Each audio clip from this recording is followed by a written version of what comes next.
Hello everyone, welcome to Altitude Tutorials and myself Anil Dubey. और आज हम लोग डिस्कस करने जा रहे हैं पार्टनरशिप को। और पार्टनरशिप को डिस्कस करने से पहले एक रिक्वेस्ट आपसे है कि यदि आपको हमारा ये लेक्चर पसंद आए तो इसको सब्सक्राइब और लाइक करना ना भूलिएगा। मैं स्टार्ट करता हूँ इस चैप्टर को। सबसे पहले डिस्कस करते हैं पार्टनरशिप होता क्या है। तो पार्टनरशिप बिजनेस का एक टाइप होता है जो जिसका डेफिनेशन इंडियन पार्टनरशिप एक्ट 1932 के द्वारा डिफाइन किया गया है। According to Indian partnership act 1932 section 4, a partnership is the relation between persons who agreed to share the profit of a business carried on by all or any one of them acting for all.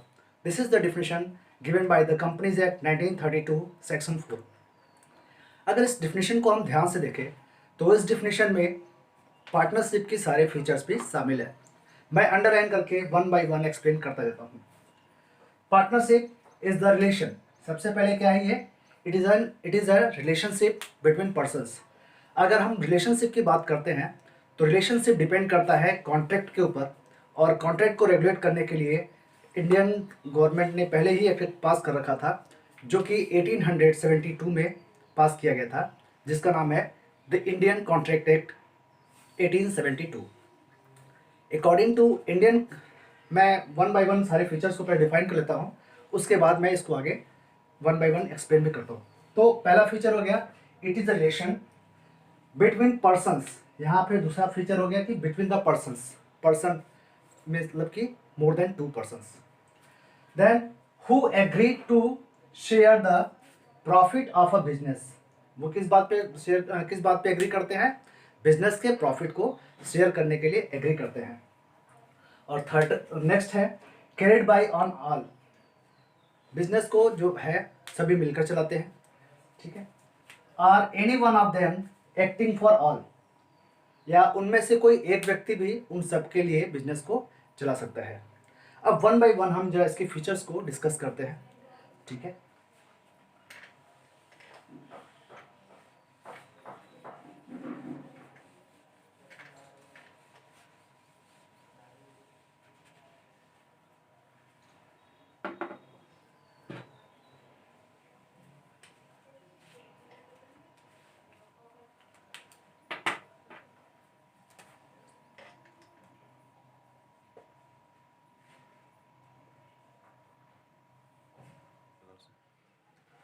तो हम चलते हैं features of partnership. Features जैसा हम लोगों ने definition को study किया था, उसके आधार पे, उसके बेसिस पे अगर हम यहाँ पर उसके फीचर्स को स्टडी करें तो क्या था, partnership is an agreement between persons. पहला जो इसका फीचर क्या है, it is a partnership is an agreement between the persons. और ये पर्सन्स कितने हो सकते हैं, तो ये पर्सन्स हो सकते हैं एटलीस्ट 2, क्योंकि पार्टनरशिप एक्ट में साफ साफ लिखा हुआ है it is a agreement between the persons, लेकिन ये स्पेसिफाई नहीं किया है कि कितने पर्सन्स हो सकते हैं। तो यहाँ पे मिनिमम पार्टनर्स की बात करें तो मिनिमम पार्टनर्स जो है वो नंबर ऑफ कम से कम 2 हो सकते हैं, लेकिन अधिक से अधिक की बात कहा जाए तो पार्टनरशिप एक्ट 1932 ने इस चीज़ की डिफिनेशन, इस चीज़ को कहीं भी एक्सप्लेन नहीं किया हुआ है। इसके विषय में बताता है हमें इंडियन कंपनीज एक्ट, है ना। तो मॉडर्न टाइम में जो कंपनीज एक्ट है वो है इंडियन कंपनीज एक्ट 2013, है ना। मैं यहाँ पे लिखता हूँ according to Indian companies act 2030, maximum number of partner should not more than 50। यानी कि पार्टनरशिप एक्ट 1932 को के जो डिफिनीशन है पार्टनर्स की, इसके विषय में कंप्लीशन करता है कंपनीज एक्ट 2013 के जो एक्ट बना हुआ है, वो इस चीज़ को बाउंडेशन करता है कि एक पार्टनरशिप में मिनिमम 2 हो सकते हैं, लेकिन मैक्सिमम 50 से ऊपर मेंबर्स नहीं हो सकते। यहाँ पे एक बात का उल्लेख मैं और करना चाहूँगा कि इसके पहले भी एक एक्ट था, वो था इंडियन कंपनीज एक्ट 1956, है ना। तो Indian companies act 1956, Indian companies act 1956, इसके हिसाब से इन्होंने इसमें कहा गया था कि minimum maximum partners banking business के कंडीशन में बैंकिंग पार्टनरशिप बिजनेस की कंडीशन में जो है वो 10 से ऊपर नहीं सकते, जबकि जनरल पार्टनरशिप बिजनेस अगर होगा, जनरल पार्टनरशिप बिजनेस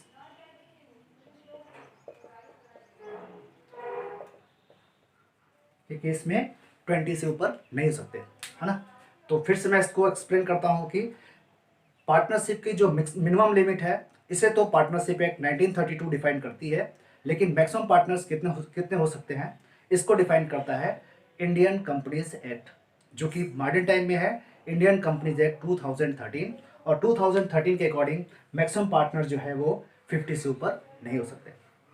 ठीक है, ये कुछ एडिशनल इन्फॉर्मेशन है, वो आपको काम आ सकता है, क्योंकि कभी कभी एग्जामिनेशन में पूछ लेता है कि बैंकिंग बिजनेस के कंडीशन में मैक्सिमम पार्टनर कितने हो सकते हैं, तो वो डिफाइन किया है इंडियन कंपनीज एक्ट 1956। उसके हिसाब से बैंकिंग बिजनेस में 10 हो सकते हैं मैक्सिमम पार्टनर, और जनरल पार्टनरशिप में 20 हो सकते हैं। लेकिन एक बार फिर एक्सप्लेन करता हूँ कि अब ये एक्ट पुराना हो चुका है, इसलिए ऐसी इंफॉर्मेशन जनरली आपसे अब नहीं पूछी जाती।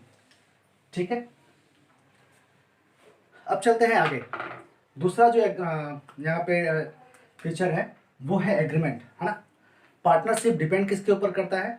पार्टनरशिप डिपेंड करता है इसके एग्रीमेंट के ऊपर, है ना। जब दो या दो से अधिक पार्टनर्स इकट्ठे होते हैं तो इनके बीच में एक एग्रीमेंट बनता है, और यही एग्रीमेंट इन दोनों के बीच के रिलेशन को एक्सप्लेन करता है। अब हम अगर एग्रीमेंट की बात करें तो एग्रीमेंट के लिए एक एक्ट बना हुआ है, इंडियन कॉन्ट्रैक्ट एक्ट,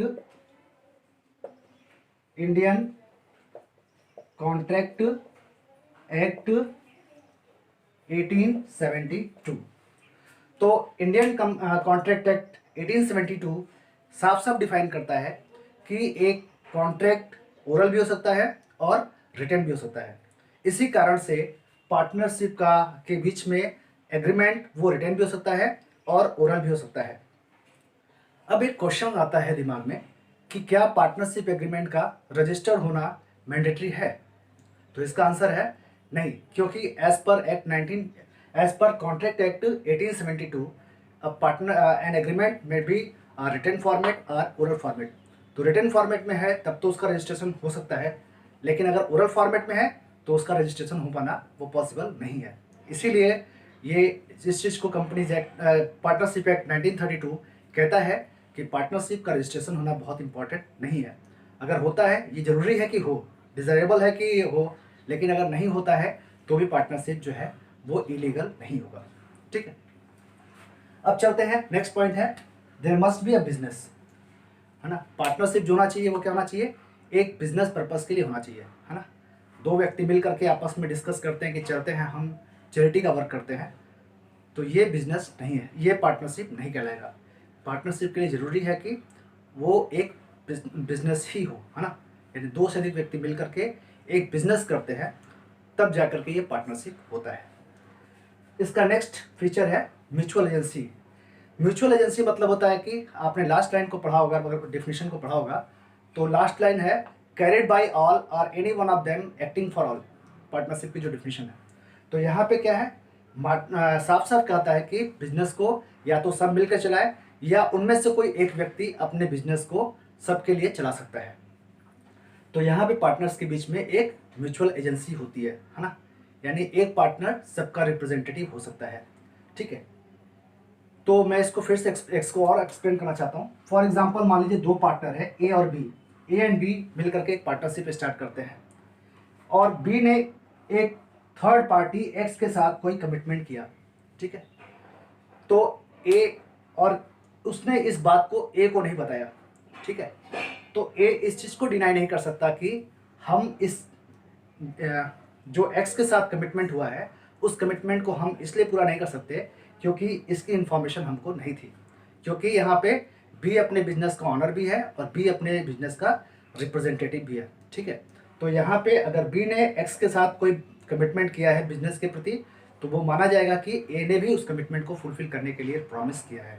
इस कंडीशन में ए भी सेम लायबल होगा, सेम उसी प्रकार से लायबल होगा जिस प्रकार से बी लायबल है। ठीक है, इसी को कहते हैं म्यूचुअल एजेंसी रिलेशनशिप, यानी कि एक पार्टनर अपने बिजनेस के लिए एक समय में ऑनर भी होता है और ठीक उसी समय में वो अपने बिजनेस का एक रिप्रेजेंटेटिव भी होता है। ठीक है, नेक्स्ट है शेयरिंग प्रॉफिट। पार्टनर्स के बीच में जरूरी है कि बिजनेस के प्रॉफिट को आपस में शेयर करें। ये जो है लास्ट इसका जो है फीचर है कि वो बिजनेस में एक पर्टिकुलर रेशियो में जिसमें वो आपस में डिसाइड कर चुके हों, या अगर नहीं डिसाइड किए हों तो कंपनी पार्टनरशिप एक्ट के प्रोविजन के अंतर्गत जो है वो आपस में प्रॉफिट को शेयर करें। पार्टनरशिप के फीचर्स के विषय में डिस्कस करने में एक पॉइंट और भी है, वो पार्टनर है, वो है मेरिट लाइबिलिटीज़ ऑफ पार्टनर्स, है ना। तो पार्टनर्स की लाइबिलिटीज़ कितनी होती है, तो इस मामले में पार्टनर और पार्टनर्स बिजनेस में कोई भी डिफरेंस नहीं होता है ना। तो एक ही टाइम में बिजनेस का ऑनर बिजनेस भी कहलाता है और उसी समय वो अपने बिजनेस का रिप्रेजेंटेटिव होता है, जैसा कि मैंने लास्ट फीचर में बताया, है ना। तो there is no separation between business and business owner, है ना, पार्टनर। तो इस कंडीशन में क्या होता है कि बिजनेस की लायबिलिटी बिजनेस के ऑनर की लायबिलिटी भी होती है। तो ऐसे कंडीशन में अगर बिजनेस की लायबिलिटी अनलिमिटेड होती है तो पार्टनर की लायबिलिटी भी अनलिमिटेड हो जाती है। तो यहाँ पे पार्टनर्स की लायबिलिटी कितनी होती है, वो होती है अनलिमिटेड। ठीक है, तो अभी तक हम लोगों ने डिस्कस किया पार्टनरशिप और पार्टनरशिप के फीचर के विषय में।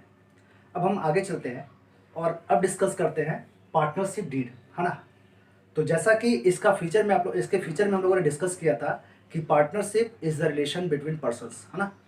तो वो जो रिलेशन है उसको कौन डिफाइन करता है, ये जो रिलेशन है इसको हम जब रिटन फॉर्मेट में एक्सप्लेन करते हैं तो वो कहलाता है पार्टनरशिप डीड, है ना। तो पार्टनरशिप डीड में मतलब क्या हुआ, written agreement between the partners, है ना। Written agreement written agreement between partners. ठीक है, तो partnership is a written agreement between partners. तो पार्टनर्स के बीच का जो रिलेशनशिप है इसका रिटन रूप में जब हम एक्सप्लेन करते हैं तो उसे हम कहते हैं पार्टनरशिप डीड। पार्टनरशिप डीड में क्या बातें होनी चाहिए, बहुत सिंपल है, पूरी पार्टनरशिप के विषय में इंफॉर्मेशन होनी चाहिए, जैसे कि पार्टनर्स का नाम क्या है, name of the partner, name of the business, name of the place, किस प्लेस पर बिजनेस को इस्टेब्लिश किया जा रहा है। ठीक है, इसके बाद इनके बीच कैपिटल कंट्रीब्यूशन, कौन पार्टनर कितना कैपिटल कंट्रीब्यूट करेगा। ठीक है, और इसके बाद आपस में वो किस रेशियो में प्रॉफिट और लॉस को आपस में किस रेशियो में शेयर करेंगे। ठीक है, ये इनके बीच में जो है रिलेशनशिप को एक्सप्लेन करता है पार्टनरशिप डीड। तो जैसा कि मैंने पहले कहा कि पार्टनर्स के बीच में एग्रीमेंट है और इसमें क्या क्या बातें शामिल होती हैं। अब हम आगे चलते हैं, एक प्रश्न उठता है कि पार्टनर्स के बीच में ओरल और रिटन दोनों तरह के एग्रीमेंट हो सकते हैं। तो ऐसे कंडीशन में अगर पार्टनर के बीच में ओरल एग्रीमेंट हुआ है और दूसरा पार्टनर उस ओरल एग्रीमेंट को मानने से अब मुकर जाता है, तो उस कंडीशन में क्या प्रोविज़न होगा। तो उस कंडीशन में वो जब जाता है कहीं पे जाता है थर्ड पार्टी के पास, तो थर्ड पार्टी उनके बीच के ओरल एग्रीमेंट को ना मान करके पार्टनरशिप एक्ट 1932 के द्वारा दिए गए पार्टनरशिप डीड को फॉलो करता है। इस पार्टनरशिप डीड में क्या क्या बातें विशेष रूप से उल्लेखनीय होती हैं, इस चीज़ को हम लोग डिस्कस करते हैं, क्या क्या बेसिक चीज़ें होनी चाहिए। तो उसमें सबसे पहला होना चाहिए कि profit sharing ratio, profit sharing ratio. If there is not partnership deed amongst the business partners, है ना। अगर पार्टनर्स के बीच में पार्टनरशिप एग्रीमेंट नहीं है तो उस कंडीशन में कुछ प्रोविजंस पार्टनरशिप एक्ट की फॉलो होती है। उस प्रोविज़न के अकॉर्डिंग सबसे पहला जो है प्रोविज़न है वो प्रॉफिट शेयरिंग रेशियो, है ना। तो इनके बीच का जो प्रॉफिट शेयरिंग रेशियो होना चाहिए वो क्या होना चाहिए, इक्वल होना चाहिए। Equally they will distribute their profits in equal ratio, है ना। अगर दो पार्टनर है ए और बी हैं तो ये आपस में किस रेशियो में बांटेंगे 1:2। अगर 3 पार्टनर है ए बी और सी तो वो किस रेशियो में बांटेंगे 1:1, यानी कि वो प्रॉफिट और लॉस का शेयर करेंगे इक्वली 1:1 के रेशियो में। ठीक है, नेक्स्ट है इंटरेस्ट ऑन कैपिटल। तो क्या वो इंटरेस्ट ऑन कैपिटल क्या होता है? जो पार्टनर बिजनेस में कैपिटल इंट्रोड्यूस करते हैं, उस कैपिटल के ऊपर जब वो इस बात पे एग्री करते हैं कि हम इसके ऊपर कुछ इंटरेस्ट लेंगे तो उसे बोलते हैं इंटरेस्ट ऑन कैपिटल। तो अब बात आती है कि पार्टनर्स के बीच में रिटर्न एग्रीमेंट नहीं है, तो फिर इंटरेस्ट ऑन कैपिटल दिया जाएगा कि नहीं? तो इस कंडीशन में इंटरेस्ट ऑन कैपिटल प्रोवाइड नहीं किया जाएगा ना, नॉट अलाउड है ना। इनके बीच में पार्टनरशिप, इनके बीच में इंटरेस्ट ऑन कैपिटल अलाउड नहीं किया जाएगा। नेक्स्ट होता है पार्टनर्स सैलरी। ठीक है, पार्टनर सैलरी की बात करें तो अगर पार्टनर्स इस बात को पहले से डिफाइन नहीं कर सकते हैं, रिटर्न उनके बीच में अगर इस बात को नहीं होता है, तो पार्टनर्स की सैलरी भी अलाउड नहीं होगी, नॉट अलाउड। फोर्थ हो गया पार्टनर्स कमीशन।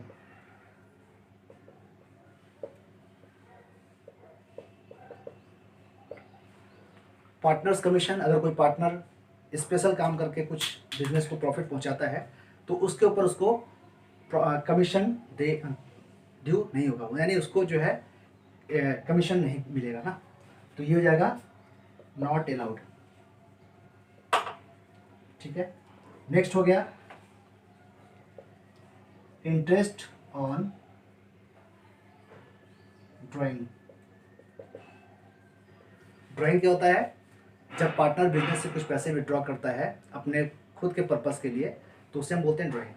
तो उस कंडीशन में वो जो ड्राइंग करता है उस ड्राइंग के ऊपर कोई इंटरेस्ट भी पेबल नहीं होगा, है ना। तो ये भी क्या हो जाएगा नॉट अलाउड। नेक्स्ट आता है इंटरेस्ट ऑन